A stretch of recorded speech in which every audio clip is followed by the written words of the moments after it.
Hello students, welcome to our class.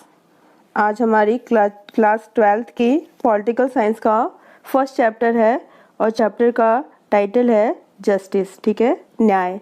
इस chapter में हम कॉन्सेप्ट ऑफ जस्टिस को समझने की कोशिश करेंगे। ठीक है, तो देखते हैं जस्टिस क्या होता है।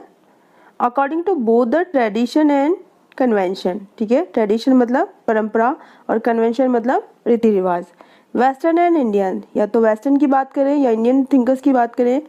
What is the justice? To perform designated duties, यानी जो ड्यूटीज हमें या किसी भी पर्सन को जो ड्यूटीज असाइन हुई है उस ड्यूटीज को परफॉर्म करना, and not to interfere in the duties of others, और दूसरे के ड्यूटीज में इंटरफेयर ना करना, दैट इज जस्टिस। ठीक है, फिर से समझते हैं कि जस्टिस की जो प्रॉपर डेफिनेशन है वो क्या है कि according to both the tradition and convention, यानी प्राचीन परंपराओं या रीति रिवाजों के according, western and Indian thinkers के according, to perform designated duty, यानी किसी को भी जो ड्यूटी असाइन हुई है उन ड्यूटी को करना और किसी दूसरे की ड्यूटी में इंटरफेयर ना करना, दैट इज जस्टिस। क्लियर? तो ये जस्टिस का कॉन्सेप्ट है और इस जस्टिस का कॉन्सेप्ट को अलग अलग जो पॉलिटिकल थिंकर्स हैं हमारे पॉलिटिकल साइंस में, उन्होंने किस तरह से डिफाइन किया है, इसके बारे में इस चैप्टर में हम समझते हैं। तो सबसे पहले जो पॉलिटिकल थिंकर्स हैं, जो जस्टिस वर्ड है वो लैटिन वर्ड जस्टिया से डिराइव किया गया है और जस्टिया का मीनिंग क्या है? टू इंक्लूड, यानी जोड़ना। ठीक है, तो जस्टिस वर्ड है वो लैटिन वर्ड जस्टिया से डिराइव किया गया है and the meaning of justice is justia is include, यानी जोड़ना। क्लियर? फर्दर, अब कुछ वेस्टर्न थिंकर्स है और इंडियन थिंकर्स है जिन्होंने जो कॉन्सेप्ट ऑफ जस्टिस है, जो जस्टिस की जो कॉन्सेप्ट है, जो विचारधारा है, उसको बहुत ही इम्पॉर्टेंट प्लेस दिया है इन द पॉलिटिकल साइंस। ठीक है, तो कौन कौन से वेस्टर्न थिंकर्स हैं जिन्होंने जस्टिस के कॉन्सेप्ट को अपनी अपनी जो बुक्स हैं या अपनी अपनी थ्योरीज है उसमें एक्सप्लेन किया है, उसमें एनालाइज किया है, उसके बारे में हम देखते हैं। तो सबसे पहले वेस्टर्न थिंकर्स की बात करते हैं। तो सबसे पहले है Plato, then Aristotle, then Saint Aquinas. ठीक है, सेंट एक्विनास हैं, Hobbes, Karl Marx and John Stuart Mill. ठीक है, अब हम इंडियन पॉलिटिकल थिंकर्स की बात करते हैं। तो इंडियन पॉलिटिकल थिंकर्स है मनु, और मनु ने अपनी बुक मनुस्मृति में कॉन्सेप्ट ऑफ जस्टिस को एक्सप्लेन किया है। कौटिल्य को चाणक्य और विष्णुगुप्त के नाम से भी जाना जाता है और इन्होंने अपनी बुक अर्थशास्त्र में कॉन्सेप्ट ऑफ जस्टिस को एक्सप्लेन किया है।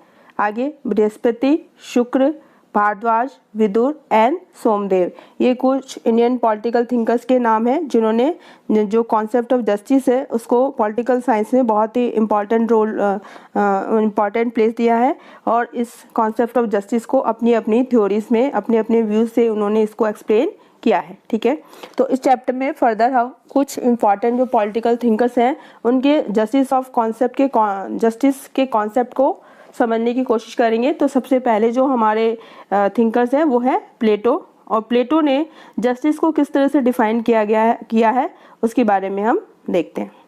ठीक है, तो सबसे पहले जो जस्टिस को डिफाइन किया है वो किसने किया था? प्लेटो ने किया था।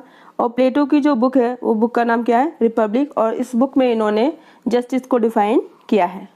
प्लेटो जस्टिस को एक instinct quality of the state की इंस्टिंक्ट क्वालिटी मानते हैं। इंस्टिंक्ट यानी एसेंशियल नेचुरल क्वालिटी है, बाय नेचर ये ह्यूमन बींग्स में होती है, जिसके कारण से स्टेट में अपने आप ही क्या हो जाता है? इस्टेब्लिश हो जाता है। तो कैसे होता है इस चीज़ को हम समझते हैं। अब अगला जो हमारा टॉपिक है वो है प्लेटो का कॉन्सेप्ट ऑफ जस्टिस। ठीक है, तो प्लेटो का कॉन्सेप्ट ऑफ जस्टिस क्या कहता है कि Plato has analysed the concept of justice in his book Republic. अपनी बुक रिपब्लिक में कॉन्सेप्ट ऑफ जो जस्टिस है, न्याय की जो विचारधारा है, जो सोच है, उसको प्लेटो ने एक एथिकल प्रिंसिपल है वो माना है। एथिकल प्रिंसिपल क्या? मोरल प्रिंसिपल, यानी जो मोरल मतलब जैसे हर इंसान में एथिकल जो वैल्यूज होते हैं, जैसे सच बोलना, अपनी नॉन वायलेंस और काइंडनेस। ठीक है, ये जो एथिकल प्रिंसिपल है, इसी तरह से स्टेट में भी क्या होता है कि कुछ लोगों में जो एथिक्स होते हैं उन्हीं के कारण ही वो स्टेट में जस्टिस इस्टेब्लिश हो जाता है। तो जस्टिस जो प्लेटो का जस्टिस है उसने उसको एथिकल प्रिंसिपल माना है, ना कि जैसे आज मॉडर्न टाइम में इसे हम क्या मानते हैं, लीगल। ठीक है, जैसे लीगल जस्टिस प्रोवाइड किया जाता है, जो भी आपको जस्टिस मिलता है वो थ्रू द कोर्ट और बाय द गवर्नमेंट जो लॉ इस्टेब्लिश किए जाते हैं उसके थ्रू मिलता है। लेकिन प्लेटो के अकॉर्डिंग जस्टिस लीगली नहीं था, वो क्या था, एथिकल। यानी इंसान जो है वो अंदर से उस बाय सॉली क्या होता है, बहुत ज़्यादा मोरल वैल्यूज़ उसमें होते हैं, जिसके कारण से अपने आप ही उस सोसाइटी में और उस स्टेट में क्या इस्टेब्लिश हो जाएगा, जस्टिस। तो देखते हैं हमें कैसे इस्टेब्लिश होता है। According to Plato justice means not to interfere in others task. Plato कहते हैं कि जस्टिस, न्याय वही है कि यदि कोई भी इंसान है वो दूसरे के कार्य में इंटरफेयर ना करे। ठीक है, यदि एक इंसान कोई काम कर रहा है और दूसरे के कामों में इंटरफेयर नहीं करता है और अपने ही काम को बहुत अच्छे तरीके से कर रहा है, तो that is justice according to Plato. अब प्लेटो ने इसी तरह से अपनी बुक रिपब्लिक में जो जस्टिस है उसके 2 फॉर्म्स यानी 2 टाइप्स है उसको डिस्क्राइब किया है। ये 2 टाइप्स हैं, first is personal justice and the second is social justice और स्टेट जस्टिस। ठीक है, तो एक इसको हम अच्छे से समझते हैं।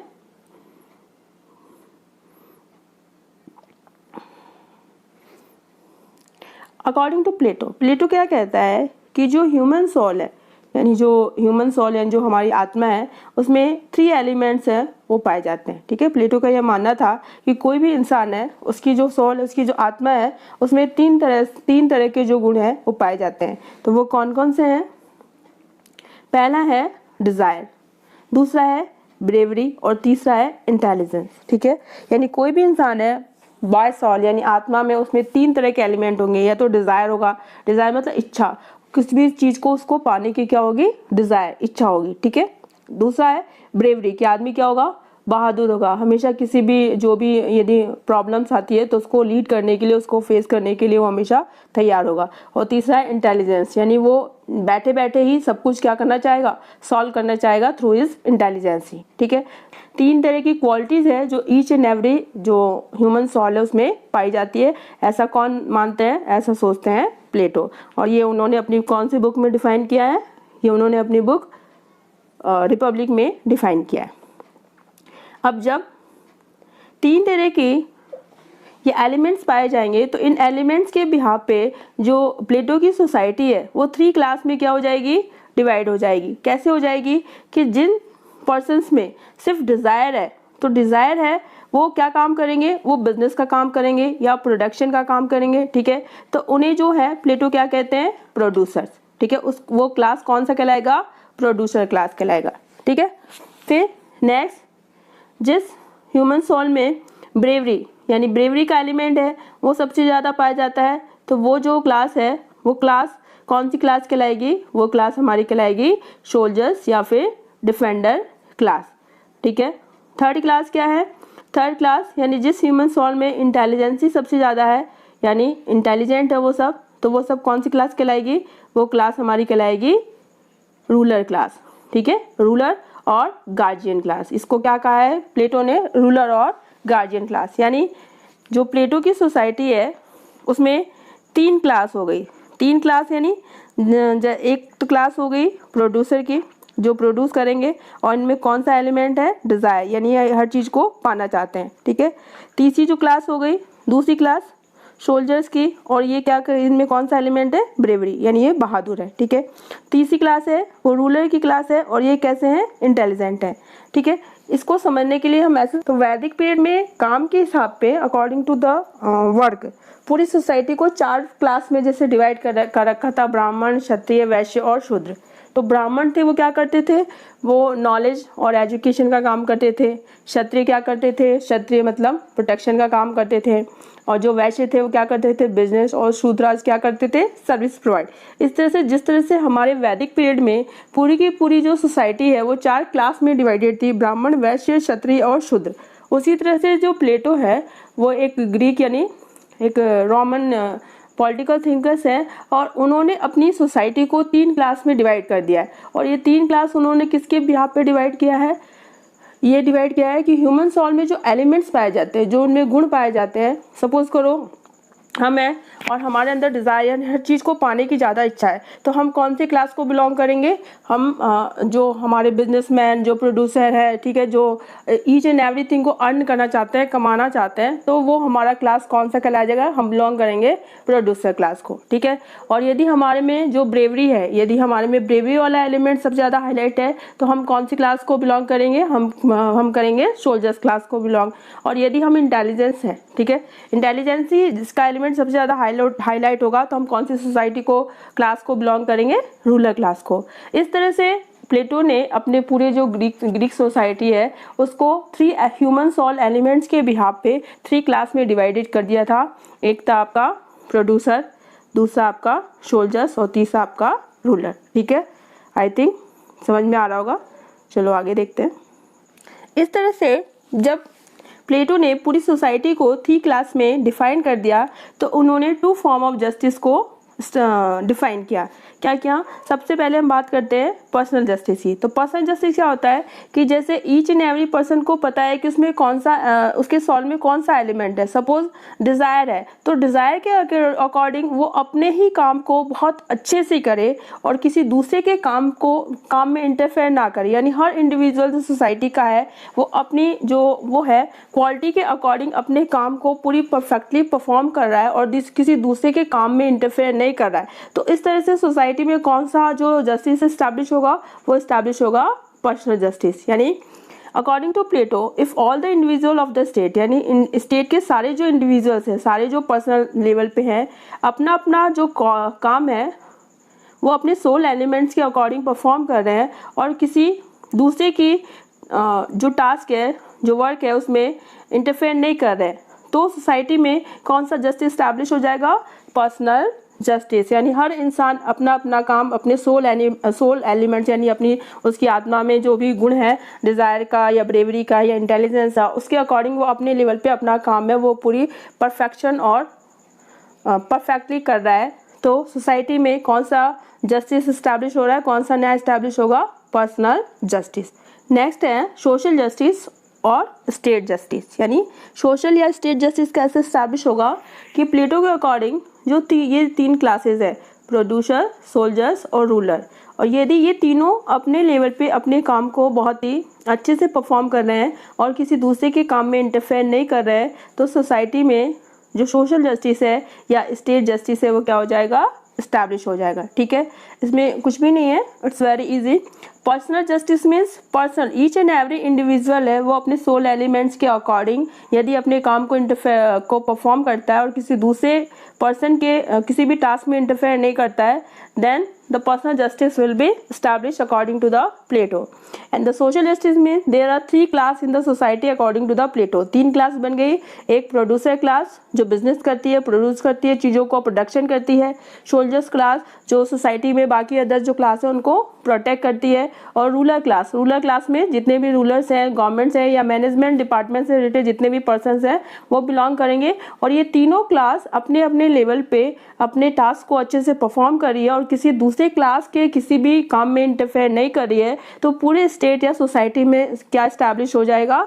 सोशल जस्टिस या स्टेट जस्टिस। तो ये कॉन्सेप्ट है, concept of justice of Plato. यानी प्लेटो ने कहा है कि 3 तरह के गुण हैं हर इंसान में और गुणों के अकॉर्डिंग ही वो जो पर्सन है किसी एक क्लास को क्या करेगा? बिलोंग करेगा, या तो प्रोड्यूसर क्लास को या फिर रूलर क्लास को या फिर सोल्जर क्लास को। और यदि ये तीनों पर्सन ये पर्सनली लेवल पे यदि अपने काम को अच्छे से कर रहे हैं, किसी और के काम में इंटरफेयर नहीं कर रहे हैं, तो पर्सनल जस्टिस इस्टेब्लिश होगा। और यदि ये तीनों क्लास अपने अपने काम को अच्छे से परफॉर्म कर रही है और किसी दूसरे की क्लास के टास्क में परफॉर्म नहीं कर रही है, इंटरफेयर नहीं कर रही है, तो कौन सा जस्टिस इस्टेब्लिश होगा? सोशल जस्टिस, ठीक है। तो ये कॉन्सेप्ट था, concept of justice of Plato. अब हम दूसरे कॉन्सेप्ट की बात करते हैं। तो दूसरा जो कॉन्सेप्ट ऑफ जस्टिस है वो किसका है? एरिस्टोटल का, ठीक है। Now we are going to study about the Aristotle concept of justice. Aristotle कौन थे? एरिस्टोटल प्लेटो के क्या थे? डिसिपल यानी शिष्य थे, ठीक है। प्लेटो के डिसिपल थे एरिस्टोटल। और एरिस्टोटल की बुक है पॉलिटिक्स, और पॉलिटिक्स में इन्होंने जो जस्टिस का कॉन्सेप्ट है वो डिफाइन किया है, ठीक है। According to Plato, according to Aristotle, what is justice? ठीक है। तो according to Aristotle justice is related to the regularisation of human relation. अब इसका क्या मीनिंग है? इसका मीनिंग ये है कि एरिस्टोटल कहते हैं कि यदि हम सोसाइटी में या स्टेट में ह्यूमन रिलेशन यानी एक दूसरे के साथ किसी का रिलेशन क्या है, या रिलेशन मतलब उनकी ड्यूटीज़ क्या है, उसको रेगुलराइज कर दे, यानी उसके रेगुलेशन बना दे, उसके लॉज बना दे, उसको डिफाइन कर दे कि आपकी ड्यूटीज़ किसी के रिगार्डिंग क्या है, तो ये क्या कहलाएगा? जस्टिस कहलाएगा। सपोज करो जैसे किंग है, राजा है, राजा को पता है कि उसकी जो सब्जेक्ट है, उसकी जो प्रजा है, उसके लिए उसकी क्या ड्यूटीज़ है कि उसे हमेशा अपनी पॉलिसीज़ ऐसी बनानी है ताकि ज़्यादा से ज़्यादा लोगों की क्या हो? वेलफेयर हो। इसी तरह से जो सब्जेक्ट है, किसी भी स्टेट की कोई सब्जेक्ट है, कोई प्रजा है, तो उसकी क्या ड्यूटीज़ है? उसकी ड्यूटीज़ ये है कि वो कोई भी ऐसा काम ना करे जिससे कि उसके जो भी स्टेट के अदर्स लोग हैं या जो भी लोग हैं उनको कोई हार्म हो। इस तरह से यदि ह्यूमन रिलेशन के जो रिलेशंस हैं उनको रेगुलाइज कर दिया जाए, उनके लिए लॉज बना दिया जाए, तो वही क्या है? जस्टिस। और इस कॉन्सेप्ट को कौन डिफाइन करता है? एरिस्टोटल। ठीक है। और एरिस्टोटल ने ये जो जस्टिस के कॉन्सेप्ट है वो उसने अपनी कौन सी बुक में दिया है? वो बुक है पॉलिटिक्स। ठीक है, आगे देखते हैं। अब जिस तरह से प्लेटो ने टू फॉर्म ऑफ जस्टिस को डिफाइन किया है, उसी तरह से जो एरिस्टोटल है वो भी टू फॉर्म ऑफ जस्टिस को डिफाइन करते हैं। जिस तरह से प्लेटो ने टू फॉर्म ऑफ जस्टिस को डिफाइन किया है, उसी तरह से एरिस्टोटल भी टू टाइप्स ऑफ जस्टिस को डिफाइन करते हैं। द वन इज डिस्ट्रीब्यूटिव और political justice and the second one is corrective और एफिक्शनरी और रिफॉर्मेटिव जस्टिस। ठीक है। तो अब इसका मतलब क्या है? तो मतलब ये है, सबसे पहले बात करते हैं डिस्ट्रीब्यूटिव और political justice. According to this justice benefits and responsibility. ठीक है, इसको समझते हैं। इसके अकॉर्डिंग व्हाट इज जस्टिस? न्याय क्या है कि बेनिफिट्स एंड रिस्पॉन्सिबिलिटी, यानी जो भी बेनिफिट्स आपको मिलने वाले हैं किसी पर्सन को, या उसकी क्या रिस्पॉन्सिबिलिटी है, वो किस प्रोपोर्शन में दी जानी चाहिए? वो उसी प्रोपोर्शन में दी जानी चाहिए किसी भी इंडिविजुअल को जितनी उसकी कैपेसिटी हो या जितनी उसकी कैपेबिलिटी हो। ठीक है। यानी जो एरिस्टोटल है वो प्रोपोर्शन फॉर्म ऑफ जस्टिस की बात करते हैं, यानी जो इंसान, जो इंडिविजुअल जितना कैपेबल हो या उसकी जितनी कैपेबिलिटी हो या कैपेसिटी हो, उसी के अकॉर्डिंग उसे रिस्पॉन्सिबिलिटी और जो बेनिफिट्स हैं वो प्रोवाइड किए जाने चाहिए। ये क्या कहते हैं? एरिस्टोटल। डिस्ट्रीब्यूटिव यानी किसी भी इंसान को जो सोसाइटी में जो भी चीज़ें या जो अपॉर्चुनिटी या जो भी बेनिफिट्स बाय द गवर्नमेंट मिलने वाले हैं वो किस बिहाफ पे दिए जाने चाहिए? वो इस बिहाफ पे दिए जाने चाहिए कि उस इंसान ने उस स्टेट में अपनी कितनी रिस्पॉन्सिबिलिटी या अपनी कितनी कैपेबिलिटी के अकॉर्डिंग वहाँ पे काम किया है। यानी एरिस्टोटल ये कहते हैं कि जो जितना काम करता है, जो जितना कैपेबल है, जो जितनी काम करता है, उसको उसी के अकॉर्डिंग क्या मिलने चाहिए? बेनिफिट्स मिलने चाहिए। जो जितना काम करेगा उसी के अकॉर्डिंग, कम कर रहा है तो कम, ज़्यादा कर रहा है तो ज़्यादा। ठीक है। इस तरह से प्रोपोर्शन फॉर्म ऑफ जस्टिस को डिफाइन किया है एरिस्टोटल ने। The next one is corrective और reformative justice. It is the responsibility of the state. State की रिस्पॉन्सिबिलिटी है क्या है कि वो किसी भी इंडिविजुअल की लाइफ, प्रॉपर्टी, ऑनर और लिबर्टी को क्या करे? प्रोटेक्ट करे। ठीक है। तो इसको प्रोटेक्ट करने के लिए वो क्या करेगी? वो इस तरह से लॉज बनाएगी, इस तरह से रेगुलेशन बनाएगी ताकि जो भी अब्यूजिंग एनी कर्बिंग, यानी कोई भी यदि ह्यूमन राइट्स को अब्यूज़ करता है, उसका उल्लंघन करता है, उसको छीनता है, तो ऐसे पर्सन्स को क्या किया जाएगा? पनिश किया जाएगा। तो ये जो काम है वो कौन करेगा? स्टेट करेगा। यानी स्टेट अपने ह्यूमन के राइट्स को, उनकी लाइफ को, उनकी प्रॉपर्टी को, उनके ऑनर को, उनकी लिबर्टी को प्रोटेक्ट करने के लिए जितने भी इलीगल जो पर्सन्स है या उनकी एक्टिविटीज़ है उनको पनिश करने के लिए जो रूल्स और रेगुलेशन बनाएगा, उससे जो जस्टिस स्टैब्लिश होगा, that is known as your corrective और रिफॉर्मेटिव जस्टिस। तो ये था हमारा concept of justice by Aristotle. तो इस चैप्टर में हमने दो जो हमारे पॉलिटिकल थिंकर्स हैं, इस वीडियो में हमने हमारे दो जो पॉलिटिकल थिंकर्स हैं, प्लेटो और एरिस्टोटल के जस्टिस के कॉन्सेप्ट को समझा। आई थिंक आपको ये कॉन्सेप्ट समझ में आया होगा। इन दोनों कॉन्सेप्ट से रिगार्डिंग यदि आपके कोई डाउट्स हैं तो आप उसे कमेंट सेक्शन में लिख के मुझे ज़रूर बताएं। आगे आने वाले वीडियो में हम जो नेक्स्ट हमारे पॉलिटिकल थिंकर्स हैं उनके कॉन्सेप्ट ऑफ जस्टिस के बारे में पढ़ेंगे। Thank you very much.